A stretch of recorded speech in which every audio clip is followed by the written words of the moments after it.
అందరూ ఎలా ఉన్నారు? Welcome to my channel. So చూసారా, చికెన్ బిర్యానీ అంటే నచ్చని వాళ్ళు ఎవరు ఉంటారు? అయినా సండే వస్తే అసలు ముక్కలు అనేది ముద్ద దిగదబ్బా. నాకైనా మీకు కూడా అలానే అనిపిస్తుందా? మీలో ఎంతమందికి చికెన్ బిర్యానీ అంటే ఇష్టమో కింద కామెంట్ చేయండి. అండ్ ఫస్ట్ అయితే మమ్మీ మంచిగా వాష్ చేసేసుకుంది, మొత్తం క్లీన్ చేసేసుకొని అందులో 2 టేబుల్ స్పూన్ ఆఫ్ సాల్ట్ అయితే యాడ్ చేసుకుంది. ఎందుకంటే క్వాంటిటీ ఎక్కువ ఉంది కాబట్టి దానికి తగ్గ అన్నీ యాడ్ చేసుకోవాలి. తర్వాత కొంచెం పసుపు వేసుకుంది అండ్ తర్వాత కొంచెం చిల్లీ పౌడర్ అయితే యాడ్ చేసేసుకున్నారనమాట. మేమైతే కొంచెం స్పైసెస్ ఎక్కువ తింటాం కాబట్టి ఆబ్వియస్లీ కొంచెం కారం అయితే ఎక్కువగానే వేసుకుంటాము, లేకపోతే అస్సలు టేస్ట్ బాగోదు. అండ్ తర్వాత కొంచెం కస్తూరి మెంతు కూడా యాడ్ చేసుకుంటున్నాం అనమాట, ఫర్ బెటర్ స్మెల్ అన్నట్టు. అండ్ తర్వాత ఆల్రెడీ ఇంట్లో ప్రిపేర్ చేసి పెట్టుకున్న అల్లం వెల్లుల్లి పేస్ట్ అయితే యాడ్ చేసేస్తున్నాము. ఇంకా అలా కొంచెం పెరుగును కూడా అలా మొత్తం యాడ్ చేసేసుకున్నాం అనమాట. కొంచెం మంచిగా మనకి టేస్ట్ ఫ్లేవర్ అది బాగుంటుంది. సో అలా మొత్తం అది కూడా ఒక 3 to 4 టేబుల్ స్పూన్ అయితే యాడ్ చేసేసుకున్నాము. ఫైనల్గా కొంచెం కలర్ అయితే యాడ్ చేసేసుకున్నాం అనమాట, అది food colour. And food colour actually ఎక్కువగా అయితే యూస్ చేయకూడదు, బట్ బిర్యానీకి మరి ఫుడ్ కలర్ లేకపోతే అది లుక్ బాగుంటుంది కాబట్టి కొంచెం యాడ్ చేసుకోవచ్చు, బట్ రెగ్యులర్గా వాడకండి, కొంచెం అవాయిడ్ చేస్తేనే మంచిదన్నమాట. అండ్ మంచిగా నేనైతే చేత్తోనే బాగా మిక్స్ చేస్తున్నాను, అప్పుడే మనకు ప్రతి ముక్కకి కూడా ఆ పేస్ట్ అంతా కూడా పడుతుందన్నమాట, బాగా మ్యారినేట్ అవుతుంది. సో ఇలా మొత్తం మిక్స్ చేసేసుకున్నాక కాసేపు మూత పెట్టి పక్కన పెట్టేసాము. అండ్ ఇవి వచ్చేసి బిర్యానీకి అనమాట. కొన్ని కట్ చేసుకున్న ఆనియన్స్, టొమాటోస్ అండ్ పచ్చిమిర్చి కూడా కట్ చేసి పక్కన పెట్టేసుకున్నాము. ఫస్ట్ ఏంటంటే కొంచెం ఎక్కువ బిర్యానీ కాబట్టి మమ్మీ కొంచెం పెద్ద బౌలే పెట్టుకున్నారు. అందులో కొంచెం ఏంటంటే ఆయిల్ వేసేసుకున్నాం ఫస్ట్, అది కొంచెం వేడెక్కిందా లేదా అని చూస్తున్నాను. తర్వాత కొన్ని ఆనియన్స్ అవి కొంచెం బాగా చిట్పట్లాడుతున్నప్పుడు తర్వాత ఒక 2 minutes జస్ట్ అలా ఉంచేసి గ్రీన్ చిల్లీ కూడా యాడ్ చేసేసారు.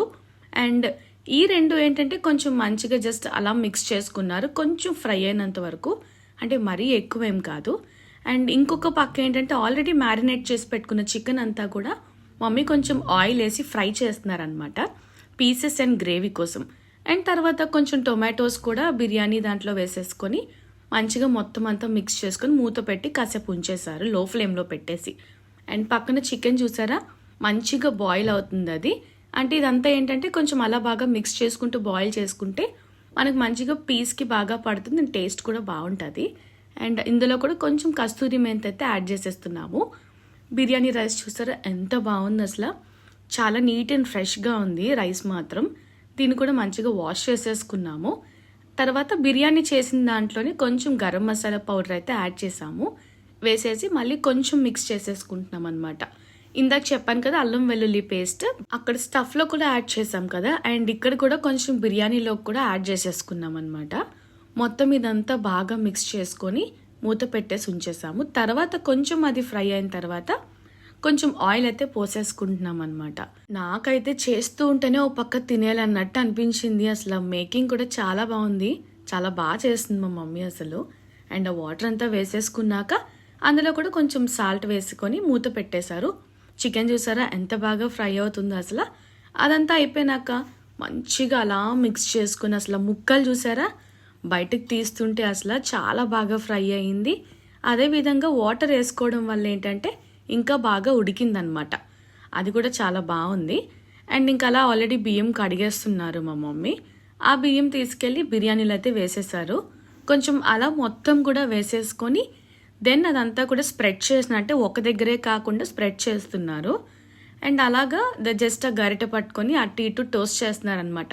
అంటే మరీ ఎక్కువ గట్టిగా కలిపేయకూడదు బిర్యానీకి, కొంచెం పెద్ద రైస్ ఉంటుంది కదా, అటు ఇటు ఎక్కువగా కలిపేస్తే ఏంటంటే రైస్ అనేది బ్రేక్ అయిపోతుంది. సో అందువల్ల మరీ ఎక్కువగా కలపకూడదు. చికెన్ కూడా ఒకసారి అలా మొత్తం అటు ఇటు కలిపేసుకున్నారు. వాటర్ అయితే కొంచెం కొంచెంగా అది బాయిల్ అయిపోతుంది. ఇంకా ఫైనల్గా బిర్యానీ అయితే రెడీ అయిపోయింది. దానిలో అలా పైన కొంచెంగా కట్ చేసుకొని వాష్ చేసి పెట్టుకున్న కొత్తిమీర అయితే యాడ్ చేసేసారు. ఫైనల్గా ఏంటంటే కొంచెం నెయ్యి లేకపోతే బిర్యానీకి టేస్టే ఉండదబ్బా. నెయ్యి మాత్రం మంచిగా యాడ్ చేసేసుకుంటాము, అది మరి స్కిప్ చేయలేము అసలు. సో తర్వాత ఏంటంటే అలా కాసేపు మూత పెట్టేసి ఇంకా పక్కన పెట్టేసాము. మళ్ళీ తర్వాత ఇంకాసేపటి తర్వాత ఏంటంటే చికెన్ అంతా ఫ్రై అయిపోయింది కదా, బాగా డీప్ ఫ్రై చేశారు. అది చూసారు ఎంత యమ్మీగా ఉందో చూడటానికి. ఇంకా చికెన్ అయితే మాత్రం బిర్యానీలో యాడ్ చేసేసుకొని కాసేపు అలా ఉంచేసామన్నమాట. జస్ట్ బిఫోర్ లంచ్ మేము జస్ట్ అది తీసి మొత్తం అంతా కూడా బాగా మిక్స్ చేసేసారు. అంటే అది కూడా ఏంటంటే కింద నుంచి మనం కంప్లీట్గా తీసి మిక్స్ చేసుకోవాలి. లేదంటే రైస్ మాత్రం ఖచ్చితంగా బ్రేక్ అయిపోతుంది. మనకు అది రైస్ బ్రేక్ అవ్వకుండా ఉండాలంటే స్లోగా నీట్గా మిక్స్ చేసుకోవాలి. చూసారా అసలు కలుపుతుంటేనే నా వల్ల కాలేదబ్బా అసలు. నేనైతే పక్కా టెంప్ట్ అయిపోతూ తినేయాలి అన్నట్టు ఉన్నాను. అవ్వగానే ఇంకా నేనైతే మాత్రం స్టార్ట్ చేసేసాను. చూసారా అసలు రైస్ ఎంత పర్ఫెక్ట్గా వచ్చిందో. ఏదైనా అమ్మ చేతి వంట అద్భుతం అబ్బా. మనం అసలు ఎంత తిన్నా ఎక్కడ తిన్నా ఏం తిన్నా కానీ ఇంట్లో అమ్మ చేసింది తింటే మాత్రం ఆ ఫీలింగ్ నెక్స్ట్ లెవెల్. ఇంకా థమ్స్అప్ ఏంటని చూస్తున్నారా? నాకు తెలుసు బిర్యానీ ప్లస్ కూల్ డ్రింక్ మంచి కాంబినేషన్ కాదని, బట్ ఎంత హెల్త్ ఏది అనుకున్నా కూడా సమ్ టైమ్స్ బిర్యానీతో మాత్రం మరి థమ్స్అప్ లేకపోతే అది ఇన్కంప్లీట్గా ఉండిపోతుంది. సో నేనైతే ఈసారికి బిర్యానీతో పాటు థమ్స్అప్ తీసేసుకున్నాను. అండ్ ముక్క కూడా చూసారు అసలు ఎంత బాగా ఉడికిందో. చాలా బాగా ఉంది, ఫ్రెష్ అండ్ నీట్గా ఉంది చికెన్ కూడా. ఇంక నేనైతే మరి ఇంకెందుకు అని చెప్పి ఆగకుండా మొత్తం తినేస్తున్నాను. Taste was too awesome. చాలా అంటే చాలా బాగుంది. అన్ని పర్ఫెక్ట్గా సరిపోయాయి. కొంచెం కూడా ఏది అటు ఇటు అవ్వలేదన్నమాట. మీలో ఎంతమందికి అమ్మ చేతి వంట ఇష్టమో కింద కామెంట్ చేయండి. And thank you for watching my channel. But please don't forget to subscribe my channel. Love you all.